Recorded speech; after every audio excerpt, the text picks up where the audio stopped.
बिस्मिल्लाहिर्रहमानिर्रहीम अस्सलाम वालेकुम। Welcome back to my channel educational tips. कैसे हैं आप सब? आई होप सो आप सब बच्चे बिल्कुल ठीक ठाक होंगे। स्टूडेंट्स, आज हम शुरू करने जा रहे हैं एक नया lesson number 9 our government.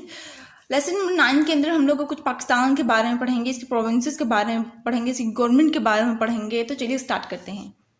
Pakistan is a federation consisting of 4 provinces: the federally administrated area, tribal areas, FATA, Gilgit-Baltistan, Azad Kashmir and Islamabad Capital Territory (ICT). अब वो कह रहे हैं कि पाकिस्तान के पास 4 प्रोविंसेस हैं और जिसका जो कैपिटल है ना सिटी, इसका कैपिटल सिटी होता है इस्लामाबाद, इसका कैपिटल सिटी है। और जो 4 प्रोविंसेस हैं वो कौन कौन से हैं? Punjab, Sindh, Balochistan and Khyber Pakhtunkhwa (KPK). The federal government serve as a bridge between the provinces and the federation। अब जो फेडरल गवर्नमेंट है ना वो एक ब्रिज है, मतलब कि एक इन दोनों के दरमियान एक ऐसी दीवार है या ऐसी ब्रिज बना हुआ है बिटवीन द, कि दोनों के दरमियान, प्रोविंस के दरमियान और फेडरेशन के दरमियान। It also settles dispute among the provinces. अब जो फेडरेशन है ना, जो फेडरल गवर्नमेंट है, ठीक है, वो जो जितने भी डिस्प्यूट है, जितनी भी लड़ाइयाँ वगैरह होती हैं या जितने भी इख्तलाफात होते हैं प्रोविंसेस के दरमियान, उन सबको सेटल करती है। The federal government look after national and international affairs. और अब फेडरल गवर्नमेंट और क्या करती है, वो नेशनल और इंटरनेशनल अफेयर्स को भी लुक आफ्टर करती है, कि हमारा बैरून मुल्क के ताल्लुकात को भी या नेशनली या इंटरनेशनली जो हम लोग काम कर रहे हैं उसको भी लुक आफ्टर कर रही है। It deals with important national issues. अब वो फेडरल गवर्नमेंट ही है जो कि नेशनल इश्यूज को, जो कि नेशनल लेवल पर हमारे साथ जो नेशनल लेवल पर हमारे साथ इश्यूज हो रहे होते हैं, such as foreign policy, defence, trade, finance, इन सब चीज़ों को वो इन सब इशू पर वो गौर करती है और इन सब इशू को वो सॉल्व करती है। फिर ये देखिए इस ब्लॉक में नेक्स्ट पेज पे लिखा हुआ है, there are 3 branches of every government. हर गवर्नमेंट की 3 ब्रांचेस हैं main, be it a federal or provincial government. अब वो फेडरल भी हो सकती है और वो प्रोविंशियल भी हो सकती है। सबसे पहले हम लोग गवर्नमेंट की 3 ब्रांचेस वो कौन कौन सी है? एग्जीक्यूटिव, लेजिस्लेटिव और जुडिकल।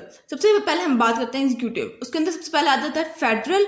फेडरल के अंदर कौन कौन होते हैं? प्रेसिडेंट, प्राइम मिनिस्टर और कैबिनेट मिनिस्टर्स। और जब प्रोविंशियल की बात करेंगे हम लोग, तो वो गवर्नर होगा, चीफ मिनिस्टर होगा और मिनिस्टर्स होंगे। इसी तरह से लेजिस्लेटिव के अंदर भी फेडरल के अंदर आ जाता है पार्लियामेंट, नेशनल असेंबली और सेनेट। सिर्फ पार्लियामेंट आएगा जिसके अंदर नेशनल असेंबली और सेनेट आ जाते हैं। और प्रोविंशियल असेंबली के अंदर आ जाते हैं, प्रोविंशियल के अंदर प्रोविंशियल असेंबली आ जाएगी। अब जब हम लोग जुडिकल की बात करेंगे तो उसके अंदर फेडरल में सुप्रीम कोर्ट और प्रोविंशियल में high court. Let discuss about the branches of the federal government. सबसे पहले हम लोग इसको डिटेल में डिस्कस करेंगे। सबसे पहले हम बात करते हैं एग्जीक्यूटिव ब्रांच की। It is responsible for enforcing laws in a country. अब जितने भी हमारे कंट्री के अंदर जितने भी लॉ बन रहे हैं, ठीक है, लॉज, कानून बनाए जाते हैं, कानून नाफिज होते हैं, वो कौन बनाता है? वो एग्जीक्यूटिव ब्रांच बना रही है। It is comprised of the president, prime minister and cabinet. अब एग्जीक्यूटिव ब्रांच में कौन कौन सी 3 ओहदे शामिल है? एक प्रेसिडेंट का ओहदा, प्राइम मिनिस्टर का और कैबिनेट का। सबसे पहले हम बात करेंगे president. The president of Pakistan is the head of the state. जो प्रेसिडेंट होता है ना, वो पूरे स्टेट का हेड होता है। Who is elected by member of the both house and member of the provincial assemblies for a period of 5 years। अब जो प्रेसिडेंट है, जिससे हमारे पास फॉर एग्जाम्पल कोई सा भी आज करंट प्रेसिडेंट का नाम हम लोग फॉर एग्जांपल करंट जो हमारा चल रहा है, ठीक है, वो इलेक्ट हुआ है, उसको प्रेसिडेंट बनाया है किसने? मेंबर हाउस ऑफ मेंबर्स ने, ठीक है, और 7 प्रोविंशियल असेंबलीज के मेंबर जितने भी थे उन सब ने मिलकर उसको इलेक्ट किया है, उसको चुना है, और वो 5 साल के लिए हमारा पाकिस्तान का प्रेसिडेंट है। The president of Pakistan should be a Muslim. अब प्रेसिडेंट के लिए क्या रूल है कि एक तो नंबर 1 कि वो मुसलमान होगा, वो मुस्लिम होगा, and must not be less than 45 years। वो और 45 years से कम ईयर उसकी नहीं होनी चाहिए। नेक्स्ट है हमारे पास prime minister. The prime minister of Pakistan is the head of the federal government. अब वो कौन होता है? वो फेडरल गवर्नमेंट का हेड होता है। The prime minister is elected by the national assembly for a time period of 5 years। अब ये भी 5 साल के लिए बनाया जाता है। 5 साल के बाद नया प्राइम मिनिस्टर आता है, ठीक है। और जो प्राइम मिनिस्टर होता है वो किसने चूज किया होता है? उसको नेशनल असेंबली की तरफ से वो आया हुआ होता है, नेशनल असेंबली ने उसको चूज किया होता है। Can you tell the name of the prime minister of Pakistan? क्या आप बता सकते हैं कि प्राइम मिनिस्टर ऑफ पाकिस्तान कौन सा है? प्रेसिडेंट है ना, वो हमारे हैं आरिफ अलवी, सर आरिफ अलवी, ठीक है। और जो हमारे प्राइम मिनिस्टर हैं वो हैं हमारे, करंट बता रही हूँ जो आजकल हैं, ठीक है, वो है हमारे पास इमरान खान, ठीक है। सर इमरान खान है हमारे प्राइम मिनिस्टर और सर आरिफ अलवी हैं हमारे president.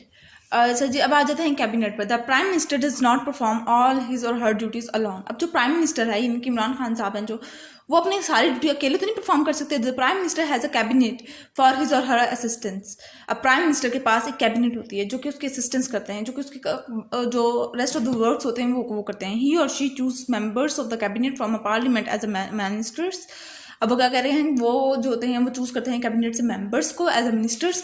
The minister of the cabinet are head of the department. अब वो जो मिनिस्टर हैं कैबिनेट के, वो हेड ऑफ द डिपार्टमेंट्स होते हैं, आई फाइनेंस को देखते हैं, फॉरेन अफेयर्स को देखते हैं, लॉ को देखते हैं, एजुकेशन को, इन सबको वो कंट्रोल करते हैं। अब आ जाते हैं हम लोग लेजिस्लेटिव ब्रांच पर। Legislative is the authority in a country that has a power to make and change law. अब लेजिस्लेटिव एक ऐसी अथॉरिटी है जिसके पास ये पावर है कि वो लॉ को चेंज कर सकता है। The legislative branch is also called the parliament. उस लेजिस्लेटिव ब्रांच को हम लोग क्या कहते हैं, उसको हम लोग पार्लियामेंट भी कहते हैं। The official name of the parliament is Majlis Shura. और जो ऑफिशियल नेम है उस पार्लियामेंट का, उसका है Majlis Shura. It consist of senate as the upper house and the national assembly as the lower house. अब उसके अपर हाउस में कौन से लोग आ जाते हैं, सेनेट आ जाती है, और लोअर हाउस में नेशनल असेंबली आ जाती है। The prime function of the parliament is to make and change law of the country. अब वो जो मेन फंक्शन है ना इसका, पार्लियामेंट है उसका है कि वो लॉ बनाते हैं या एक सुटेबल लॉ बनाते हैं, चेंज करते हैं उस लॉ को। अब हम लोग बात करेंगे, हमने अपर और लोअर हाउस की यानी कि सेनेट की बात करेंगे, और फिर हम लोग नेशनल असेंबली की बात करेंगे। सेनेट क्या है जी? The upper house of a parliament is called senate. अब जो अपर हाउस है पार्लियामेंट का, उसे हम लोग सेनेट का नाम देते हैं। It has 104 member. उसके अंदर सेनेट के अंदर 104 बंदे होते हैं। The member of the senate elected chairman and deputy chairman to run the proceeding of the senate. अब वो जो मेंबर हैं जितने भी सेनेट के, वो किसकी मदद से आए होते हैं? वो चेयरमैन और डिप्टी चेयरमैन इलेक्ट करते हैं, उन्हें चूज करते हैं ताकि वो सेनेट के प्रोसेस में काम आ सकें। Any bill or law can't be made a part of the institution without the approval of a Senate. कोई भी बिल या कोई भी लॉ नहीं दिया जा सकता जब तक के वो सेनेट के पास से अप्रूव होके ना आए, ठीक है। National assembly. अब नेशनल असेंबली क्या है?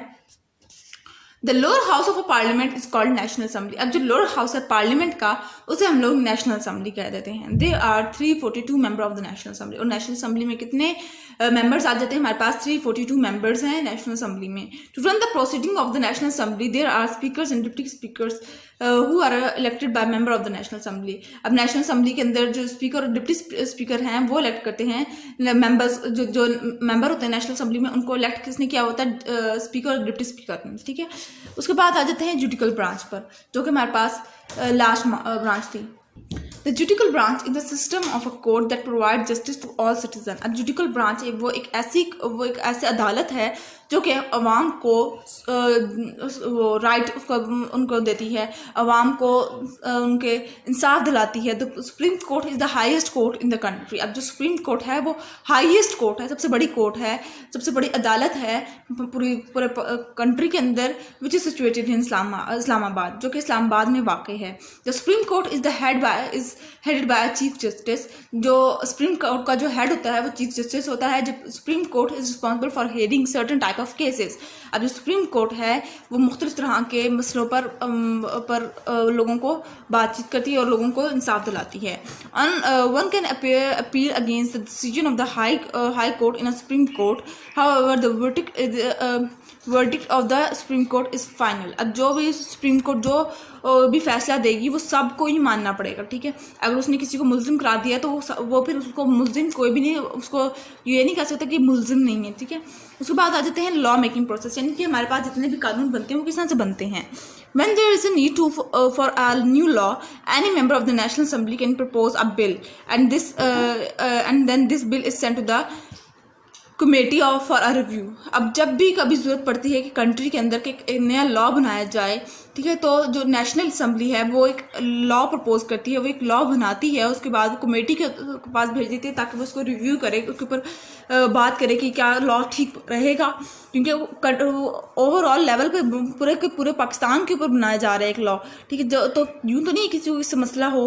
The committee send it to the national assembly, फिर जो वो कमेटी है फिर वो नेशनल असम्बली को भेज देती है। Member of the national assembly debate it, फिर वो उसके ऊपर डिबेट करते हैं कि हाँ यार अगर हम लोग ये बना रहे हैं, लॉ बनाया है तो क्या ये सही होगा पूरी आवाम के लिए। Then the bill is send to the senate, उसके बाद वो जो लॉ है वो सेनेट तक सेंड कर दिया जाता है, सेनेट के पास भेज दिया जाता है।